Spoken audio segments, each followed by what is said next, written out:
I know, we're still in the middle of the season. We got the postseason coming up here soon, but like always on this channel, it's never too early to talk trades, talk free agency. I wanted to take a quick preview of the trade market coming up because I think it could be really interesting with a possible lockout around the corner. Who knows what teams are going to be willing to do in free agency? So I wonder if the trade market could get pretty hot this coming off season. So in this video, I'm going to preview a bunch of trade candidates. Let's go talk about it.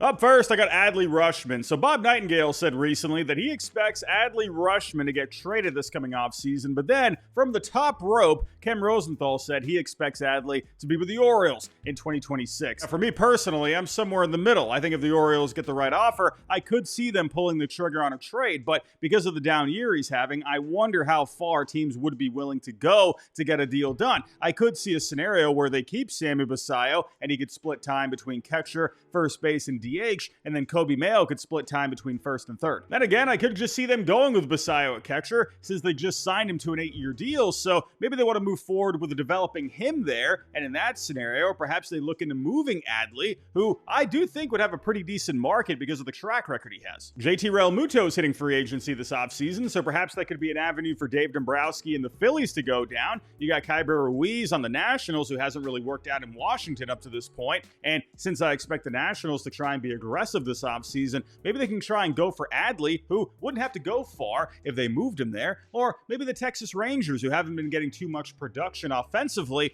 behind the plate from Jonah Heim for the last couple of years, so maybe that could be a route. Speaking of the Nationals, let's talk about McKenzie Gore. And again, I do expect the Nats to try and make some moves this coming offseason to try and supplement that young core. So in the end, I do expect Gore to be sticking around in Washington pitching opening day for the Nationals in 2026. But with how much value he has, along with not a whole lot of top-tier pitching on the market this offseason, outside of Framber Valdez, Dylan Cease, and Michael King, maybe teams out there look to get aggressive on the trade market. In that case, maybe the Nats get an offer that's too good to pass up. It would cost a lot though, because he's been very good this year. 27 starts, ERA is in the 4s, but the FIP is at a 3.67, a 2.8 F4 overall, 10.5 strikeouts per 9, 3.5 walks per 9. He would be a great addition at the top of really any rotation out there. Now again, it is going to cost a lot to get him. You're going to have to give up a good amount of prospects, but I do think there are teams out there with a lot of good young position player talent, which is something I do think the Nats need more in their system. The Cubs have a lot of position players near the top of their farm, including Owen Casey, so maybe a deal surrounding him and say their top pitching prospect, Jackson Wiggins, could get a deal done. The Dodgers are always a threat when it comes to landing big names because they always have a very good farm. You got the Blue Jays who've bounced back this year, so maybe they try to keep that momentum going in the offseason to land a guy for the top of their rotation, especially with both Chris Bassett and Max Scherzer becoming free agents, and Kevin Gausman's going to be a free agent after next season. A team looking to bounce back next season, like the Orioles, have some good young bats in their system. They could definitely center a package around. Maybe the Red Sox look to add another top lefty in the game for a second straight offseason to go with Garrett Crochet, like when they paired Chris Sale and David Price together, who ended up helping them win a World Series back in 2018. Whatever team it is, I do think there will be plenty of them making phone calls. Sticking on the pitching side of things, and one pitcher getting close to free agency is Freddy Peralta. Now, the Brewers are having another fantastic season, but they've always stuck with the same strategy, and that's staying ahead of the curve. They're a small market team that doesn't really give out the big contracts, and with Peralta, he's probably going to get himself a big payday next offseason, like Corbin Burns did. Now, what did they do with Corbin Burns? They traded him away 1 year before free agency. They moved him to the Orioles, and they got back a young shortstop in Joey Ortiz and a lefty in DL Hall, who are contributing for them this year, and they have a lot more control left. So unless they can figure out a way to get an extension done, I do think Peralta is going to be on the move. All the teams I mentioned earlier with Gore make sense here, minus the in-division Cubs, like the Orioles, Dodgers, Blue Jays, and the Red Sox. I could also see the Mets getting involved since David Stearns has ties with Peralta from his Brewers days.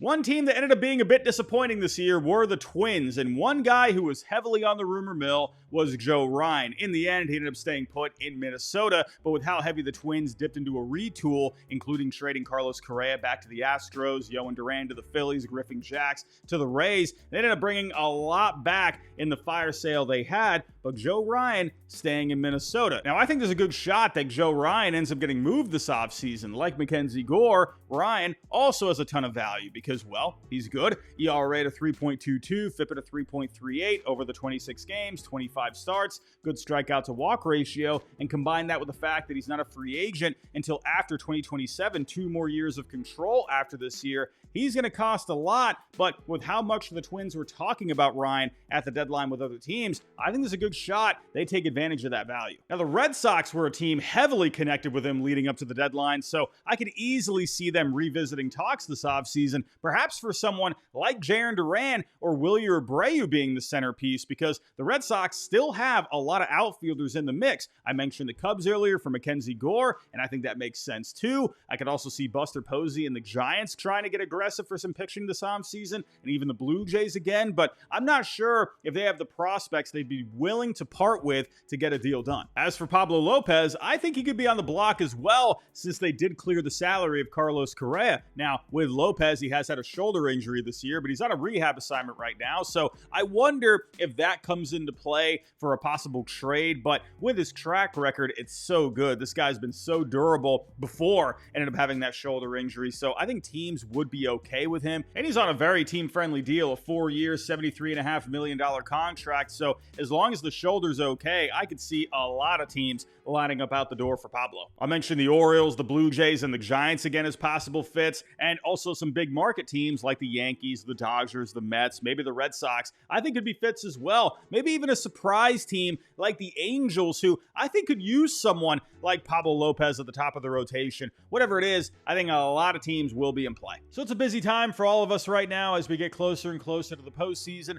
along with everything else going on in life, like paying the bills, getting to the gym, whatever it may be. So sleep is more important than ever, especially for me. Getting deep, uninterrupted sleep is absolutely necessary with everything going on, which is why I'm very happy to be partnering with Manta for today's video. So I got to talk about the brand new Manta Sound Sleep Mask, and I'm going to be very honest with you here. This is one of my most favorite items I own right now because it's helping me get some of the best sleep of my life. It not only gives you 100% blackout sleep, but it also has built-in Bluetooth speakers for each ear, so you can drift off to some calming music, some relaxing sounds, your favorite podcast, whatever it may be. And on top of that, it's extremely comfortable. It's like having another pillow on my face, for crying out loud, which is great for me because I'm a side sleeper. It's also great for my girlfriend because she doesn't get disturbed at night, and it has a whopping 24 hours of battery life. There's also the Manta White Noise Machine, which has a ton of different sounds, from ocean waves to rain to classic fan noise, which not only helps me relax at night to help me wind down, but it helps block out any outside distractions so your brain stays in a deep sleep longer. So I've been using these together every single night, and I've been getting some of the best sleep of my life.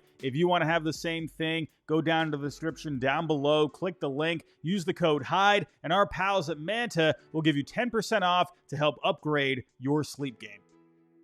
Earlier, I mentioned Jarren Duran, and I absolutely think he's going to be on the trade block this offseason. I could also throw Wilyer Abreu into the same mix, but with Duran, while he still has 3 more years of control left after this season, that would still be a bit less than Wilyer, so I could see the Red Sox preferring to keep Wilyer because of the control that he has, along with the fact that he would be cheaper with the arbitration, and Wilyer Abreu does have more power. Now, you might be asking, why would the Red Sox want to trade Jarren Duran? Well, they have a lot of outfielders in the mix, but that's not the only reason. They've also had another guy really emerge this year in the leadoff spot, and that's Roman Anthony. Now, Duran has had a very good season, posting an OPS close to 800 with over 30 doubles and over 20 stolen bases, but with Roman, he's hitting over 330 with an OPS over 1,000 and 5 home runs in the leadoff spot as of right now. Now, since Duran has moved to the 3 spot in the lineup, he does have an OPS above an 850 and a WRC plus close to 140, but I wonder if the Red Sox see that value value and try to take advantage of that to help land some pitching. Now, like I said earlier, you can make a phone call to the Twins, who are retooling a little bit, and maybe offer a package centered around Duran with some young pitching to go along with him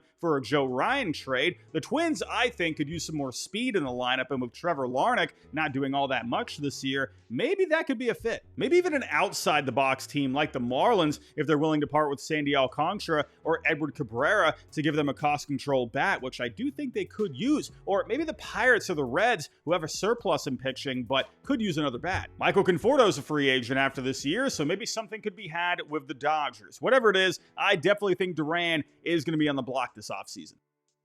Another left fielder that popped up at the deadline this year was Steven Kwan, one of the best on-base contact hitters in the game because of a solid track record, cheap arbitration salary, and 2 more years of control left. He would absolutely be pricey, and I think teams out there would love to have him at the top of their lineup. Now, you might be asking, why would the Guardians want to trade Steven Kwan? Well, remember, they're a small market team. They always have an eye on the future, and after taking a step back this year, maybe they want to reshuffle a little bit for next season, which could also clear a path for one of their top prospects, Chase DeLauder. Now, I mentioned the Dodgers earlier for Duran, but I think they would be a perfect fit for Kwan. Now, if the Dodgers could improve anywhere in that deep lineup, it's cutting down on the swing and miss, which they have the 9th highest rate in the majors right now, and getting their contact up a bit, which they only rank 26th in. Now, another idea is if the Phillies aren't able to bring back free agent Kyle Schwarber, perhaps Dave Dombrowski could swing a trade. You could put Steven Kwan out in left, move someone out to right, and then Nick Castellanos can DH, which I think would be a better fit for him anyway because of his bad defense.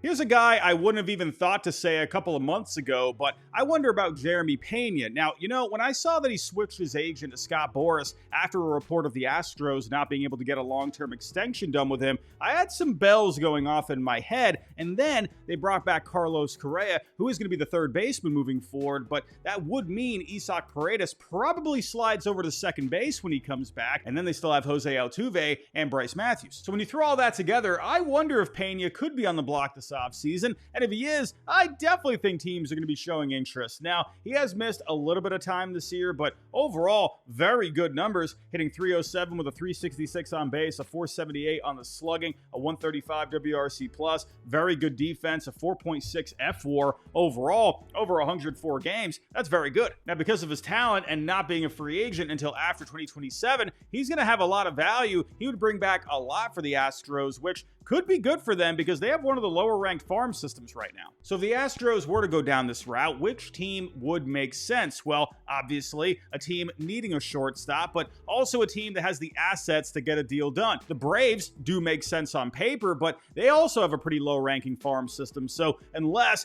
they were willing to part with, say, Ronald Acuna Jr., which I don't think is going to happen, then I don't see the Braves getting a deal done. Maybe a team like the Dodgers could make sense though. And I know Dodgers fans, you're already wincing at the thought of trading Yordan Alvarez to the Astros a while back, but he would give them a bona fide everyday option at shortstop, maybe a package centered around, say, Alex Freeland and either Josue DePaula or Zaire Hope could get a deal done. And Scott Boras would be foaming at the mouth if Peña went to the Dodgers with all the money they have. Maybe the Tigers, if they wanted to solidify shortstop and their chances for next season with Skubal coming up on free agency, they have a lot of talented bats at the top of their system that I think could get a deal done. Maybe even the Yankees, if they think Anthony Volpe isn't the answer moving forward. I'm sure Yankee fans would love that idea right about now, and I bet Boras would too. Another shortstop that I think could be on the market is Trevor Story. Now, he's definitely a contender for Comeback Player of the Year this year, which I do think is probably going to go to Jacob deGrom in the American League. But Story has been solid, posting an OPS over 730, has a shot at a 25-25 season this year, 25 homers, 25 stolen bases. In all honesty, if it wasn't for the terrible May that he had, in which he only hit 158, his numbers would look a lot better overall right now. Now, if he does opt out of the last 2 years of his deal, he would be leaving $50 million on the table, but perhaps after his good season, and since he's only just about to turn 33, maybe him and his agent think they could get a 3 or a 4-year deal for, say, maybe around $20 million per year, anywhere from $60 to $80 million. That would be better than $50 million. And also, it's not a great shortstop class in free agency this year, other than Bo Bichette, so maybe Story takes advantage there. Because of his injury history, though, that is a bit of a risk, so maybe he decides to stay in the contract, get the guaranteed money, money and go back out into free agency in a couple of years. Now, if that does happen, that would create a bit of a question mark because the Red Sox shortstop of the future is Marcelo Meyer, who was called up this year, and despite having to get wrist surgery, he should be ready for spring training. If the Red Sox do want to clear that path, I would imagine they would be open to talks with other teams to take on the last 2 years of his contract. Now, I talked about all those teams earlier for Jeremy Peña, but out of those, I think the Braves would make the most sense here since they don't have the prospects to get a deal done for someone like Peña, but they could definitely be a fit here for Story because his salary is going to lower his value, and they also have a history of taking on contracts with the Red Sox not too long ago, trading for Chris Sale a couple of years ago. So maybe there could be a trade for Story here and they could rework his contract like they did with Sale. One team that's going to be very interesting to watch this offseason is the Phillies. They got a few guys hitting free agency, including Kyle Schwarber, Ranger Suarez, and JT Realmuto. So Dave Dombrowski is going to have his work cut out for him. That makes me wonder if he could get pretty creative as well to help bring back some talent. And one guy getting closer to free agency, but still has some pretty good value, is third baseman Alec Bohm. Now, offensively over the last few years, he's been up and down along with dealing with a couple of injuries, but for the most part, he's going to give you pretty solid play discipline and around a 750 OPS. And another thing to think about as well is they have another third baseman getting close to Major League ready, Aiden Miller, who ranks in the top 50 on both MLB Pipeline and Baseball America because of his good bat. I could see a few teams being a good fit here, like the Athletics with Gio Urshela coming up on free agency. The crosstown rival Pirates could always use more bats, like I mentioned earlier. Maybe even the Rockies could be an option after trading away Ryan McMahon to the Yankees, and perhaps Coors Field could help unlock a bit more power with Bohm. Another infielder that started to pop up near the deadline, and one that has popped up over the last couple of years when it comes to trade talks, is Brendan Donovan. Now, he's had a very good season for the Cardinals this year, hitting .279, a .348 on base, a .402 on the slugging, a .112 WRC+, playing multiple positions as well. This is a valuable player to have on your team. He's going to give you good production in the field, but he's also a good clubhouse guy. He is one of the leaders, and since he has a couple more years of control left, he would bring back a nice package for the soon-to-be new president of baseball operations, Chaim Bloom, and I wonder if he would like to take advantage of that. And another factor here is that their first round pick from last year, JJ Weatherholt, is already at AAA after hitting over 300 with an OPS over 950 this season in the minors, so he could essentially be their opening day second baseman next year. Teams that I think would make the most sense for Donovan as of right now would be the Giants, who only ranked 22nd in offense at second base this year. You got the Dodgers, who could make some sense since Max Muncy is going to be a free agent soon, so Alex Freeland could take over there. Mookie can play shortstop, and Donovan could play second base, and with that versatility, I think you'd be a good fit either way with the Dodgers. But because of that versatility, I could see plenty of other teams getting in the mix. But on the other hand, like I said earlier, he's a big part of the organization, a leader in the clubhouse, so I wonder if the Cardinals would like to hang on to him moving forward as they try to get back into contention. So maybe a couple other guys could be on the trade block, say Lars Nootbaar or Alec Burleson. You could trade one of those guys, Donovan can play the outfield, and then Weatherholt can still be your second baseman next year. On to Sandy Alcantara, who I thought for sure was going to get moved to the deadline this year, but after an up and down start to the season after coming back from Tommy John, he ended up staying put. And honestly, with the Marlins starting to show some glimpses of maybe being competitors sooner rather than later this season, I wonder if they would like to hang on to him moving forward. He is on a team-friendly contract, a 5-year, $56 million deal, but with Peter Bendix running the show, who came from the Rays organization that always has an eye on the present and the future, I think anything could be possible here. I've already mentioned a bunch of teams for starting pitching, but teams that reportedly showed interest at the deadline for Sandy were the Yankees, the Red Sox, the Astros, and the Padres. I think the Astros could be interesting here, especially with Framber Valdez becoming a free agent soon, and with both Dylan Cease and Michael King becoming free agents, perhaps AJ Preller and the Padres could find a way to get another deal done. And another guy that I'll mention is Edward Cabrera having a breakout season this year, ERA at a 3.32, FIP at a 3.40, good strikeout to walk ratio. He's really gotten those walks down. This is the best he's looked and the healthiest he's looked. So I wonder if Bendix would like to take advantage of that value. But then again, I could also see them just hanging on to him, because I do think the Marlins want to get into contention here in the next year or two. I mean, they have looked pretty good at times this year, but I think with Peter Bendix, anything is possible. But everybody, those are my thoughts on possible trade candidates for this coming off season. I know we're still pretty far away, but you know what we do here. We're always talking trades on this channel, no matter the time of the year. But everybody, that's all I got for right now. If you can on the way out, hit that like button, subscribe if you're new, comment down below what you think. Tell me about some other possible trade candidates. Tell me some trades that you would like to see this coming off season. Tell me some trades that you think are going to happen. But everybody, that's all I got for right now. I'll talk to you next time. Come on, Red Sox, get Paul Skeens.